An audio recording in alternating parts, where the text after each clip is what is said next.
बिस्मिल्लाहिर्रहमानिर्रहीम।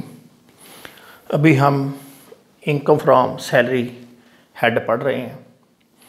आगे कुछ सवालों में ये चीज़ आएगी, टैक्स पेड बाय एम्प्लॉयर, यानी एम्प्लॉय का जो टैक्स होगा वो कौन पे करेगा? एम्प्लॉयर। अब इसको समझ लें कि इस तरह की कोई भी सिचुएशन, यानी जो भी एम्प्लॉयर पे करेगा वो फुल्ली टैक्सेबल होता है। यानी ये चीज़ क्या है? Fully taxable.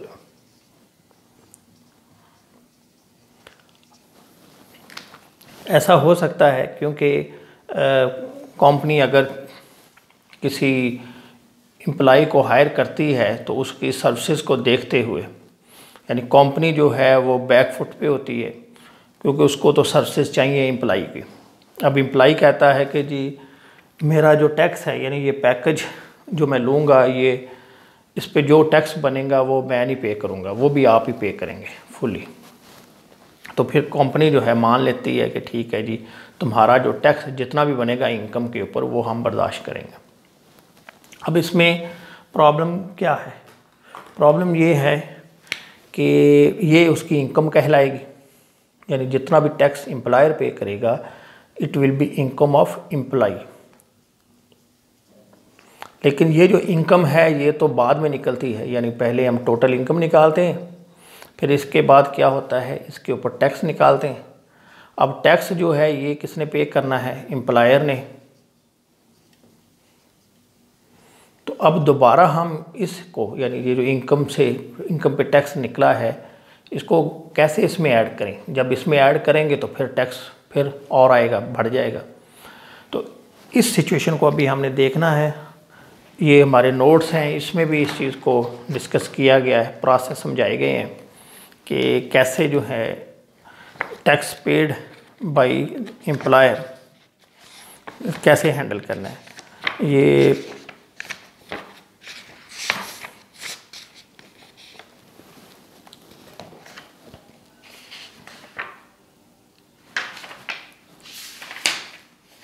पेज 15 पे है, income tax paid by employer. तो इसमें हमने इसको 5 स्टेप में लिखा है, इसको अच्छी तरह समझ लें। अभी मैं आपको एक्सप्लेन करूंगा इसको। सबसे पहले देखें प्रॉब्लम कि सिचुएशन क्या है। हम कोई इनकम लेते हैं अपनी तरफ से एम्प्लॉय की, कोई एम्प्लॉय है मिस्टर ए, इसका जितना भी टैक्स होगा वो इसकी कंपनी बर्दाश्त करेगी। इनकम टैक्स जो भी इसका बनेगा सारा कंपनी बर्दाश्त करेगी। अब हम अज्यूम करते हैं कि इसकी इनकम जो है सालाना टोटल इनकम, उसमें से ज़कात वगैरह माइनस करने के बाद जो भी था वो बनी 13 लाख। अब इस पे टैक्स बनेगा, ये है, ये 3rd नंबर पे है, ये बुक मेरे सामने है मुअज़्ज़म मुग़ल साहब की, पेज 387। यहाँ पे रेट दिए हुए हैं। यहाँ पे है कि अगर टैक्सेबल इनकम 12 लाख से बढ़ जाए और 18 लाख तक, 18 से ना बढ़े, यानी 12 से ज़्यादा 18 से कम, तो एक तो 30,000 होगा tax, plus 10% of the amount exceeding 13 lakh, यानी 12 लाख, सॉरी, यानी 12 लाख से ज़्यादा जितना भी होगा उसका 10%। तो ये 1 लाख है ज़्यादा, तो 1 लाख का अगर हम 10% लें तो ये बन जाता है 10,000। अब इसका जो टैक्स है वो 10,000 प्लस 30, 40,000 टैक्स बनेगा। अब ये कंपनी ने पे करना है। अब ये जो कंपनी पे करेगी ये इसकी इनकम है, तो अगर हम इसको इसकी इनकम में ऐड करते हैं तो ये बन जाएगा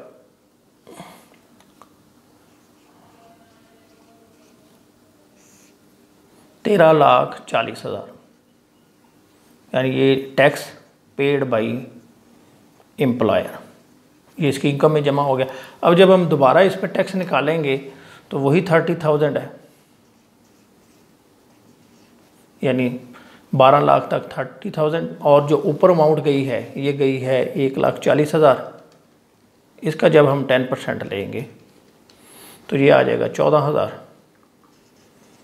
तो ये बन जाएगा 44,000, जबकि हमने इनकम में पहले कितना ऐड किया है 40,000। तो ये प्रॉब्लम है कि जब हम टैक्स निकालेंगे आगे तो दोबारा जब इनकम में जमा करेंगे तो टैक्स तो चेंज होता रहेगा। ये है असल प्रॉब्लम। अब हम इसको देखते हैं कि कैसे हम इसको हैंडल करें कि यानी जवाब सेम आना चाहिए, यानी जितना हम इधर उसके इनकम में जो टैक्स निकालेंगे और जब उसकी इनकम में जमा करेंगे, जमा करने के बाद फिर दोबारा जब टैक्स निकले वो इतना ही आए। यानी अगर तो ये 40 आ जाता फिर तो कोई प्रॉब्लम नहीं थी, लेकिन ये तो चेंज हो गया। तो इस प्रॉब्लम को हमने देखना है। ये बड़ा अहम पॉइंट है, हो सकता है एग्ज़ाम में भी आ जाए। तो अभी हम स्टार्ट करते हैं। इसका तरीका क्या है?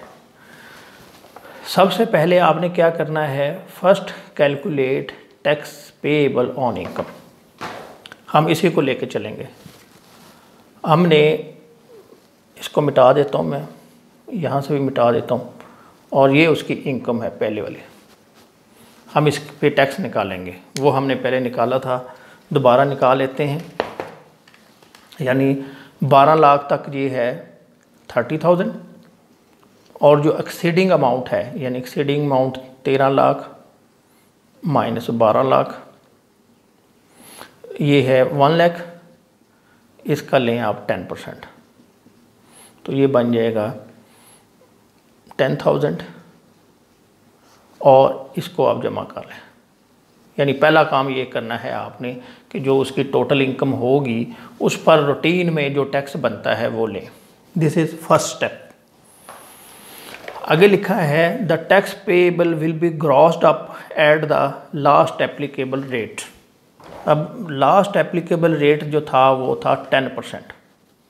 अब आपने क्या करना है, 40,000 जो है, 40,000 हमारा जो टैक्स निकला है, इसको ग्रॉस अप करें। ग्रॉस अप का फार्मूला है कि जितना टैक्स इस पे बना, 40,000 बना था, उसको जो आखिरी रेट था वो था 10%। इसमें यही जो हमने किया, 10% ऑफ द एक्सीडिंग अमाउंट, इसको इसमें से माइनस कर लें। अब मैंने किया 40,000 डिवाइडेड बाय 90 और मल्टीप्लाइड बाय 100 भी करना है, मल्टीप्लाइड बाय 100। तो ये बन गया 44,444 रुपये। ये उसका टैक्स ग्रॉस हो गया। टैक्स जो उसका बना उसको हमने ग्रॉस अप कर लिया। अब आपने क्या करना है, ये इसकी इनकम में जमा करना।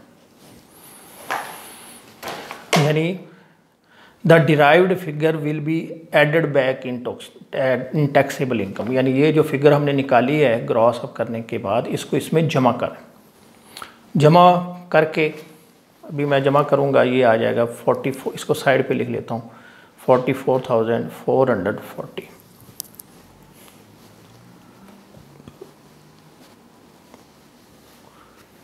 इसमें लिखें add plus tax paid by employer. ये आ गया जी 44,400। तो ये बन गया 13,44,444 रुपये टोटल इनकम। अब इस पे टैक्स निकाल के देखें कितना बनेगा। 12 लाख पे बनेगा 30,000 रुपये, और जो एक्सीडिंग अमाउंट है 13,44,444 माइनस 12 लाख, तो इसको माइनस करें। 13,44,444 माइनस 12 लाख, ये बना 1,44,444। इसका 10% लें तो ये आ जाएगा 14,444। अब इन दोनों को जमा कर लें तो ये आ गया 44,444 रुपये। देखें ये वही चीज़ आई, यानी ये जो टैक्स था बना, ये एम्प्लॉयर ने पेड किया और हमने इसको उसकी इनकम में ऐड कर दिया था, और फिर जब ये टैक्स बना तो दोनों फिगर्स जो हैं वो सेम आए। तो इस तरीके से जो टैक्स पे करेगा एम्प्लॉयर, उसको इस तरीके से पहले आपने क्या करना है, टैक्स नॉर्मल वे में कैलकुलेट करेंगे, फिर उसको ग्रॉस अप करेंगे, ग्रॉस अप करके फिर ऐड करेंगे, फिर जो जवाब आएगा। अब देखें टैक्स चेंज नहीं हुआ है, जितना हमने उसके इनकम में जमा किया आगे जब फिर टैक्स निकाला तो वही जवाब आया। एक एग्जांपल और कराता हूँ आपको ताकि सही तरीके से आपको समझ आ जाए। कोई और इनकम लेते हैं जिसमें टैक्स रेट का डिफरेंस हो। मिस्टर ए है, अब हम इसकी इनकम लेते हैं कोई 26 लाख, किसी और बैंड में चलते हैं जिसमें रेट कोई और हो, या इसमें ले जाते हैं 35 लाख, तो इसकी इनकम हम समझते हैं 36 लाख है और टोटल इनकम। और कंपनी ने इसके साथ ये कमिट किया है कि तुम्हारा जितना भी टैक्स होगा वो हम बर्दाश्त करेंगे, कंपनी बर्दाश्त करेगी। अब इस पे टैक्स निकालें पहले, तो ये आ रहा है रेट 3,70,000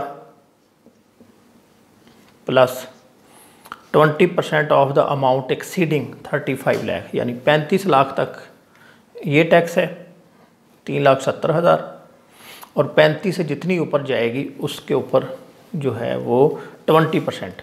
तो ये 1 लाख ऊपर गई, 1 लाख के ऊपर 20% लें तो ये आ जाता है 20,000।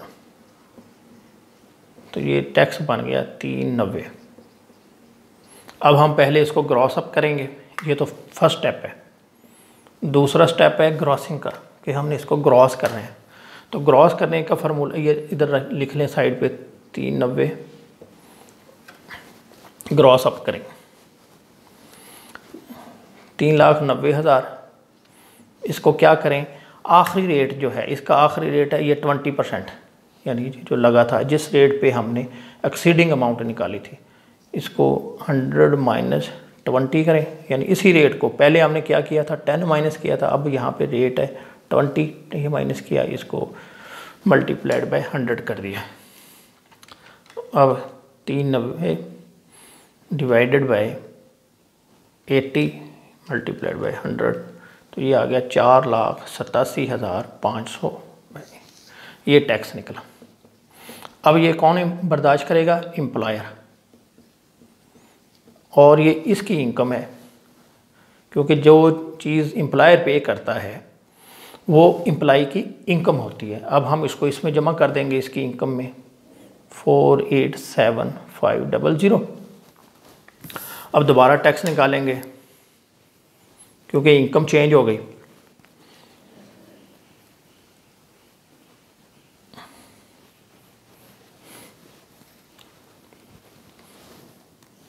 ये हो गया जी 36 और 4 40,87,500, ये उसकी नई इनकम निकल आई। इधर लिख दें plus tax paid by employer,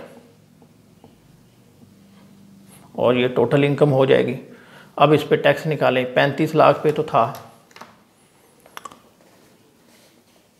3,70,000,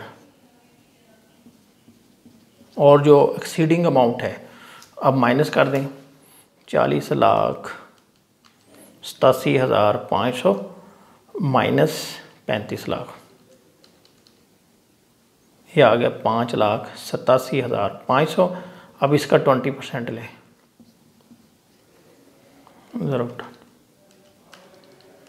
तो ये आ गया 1,17,500।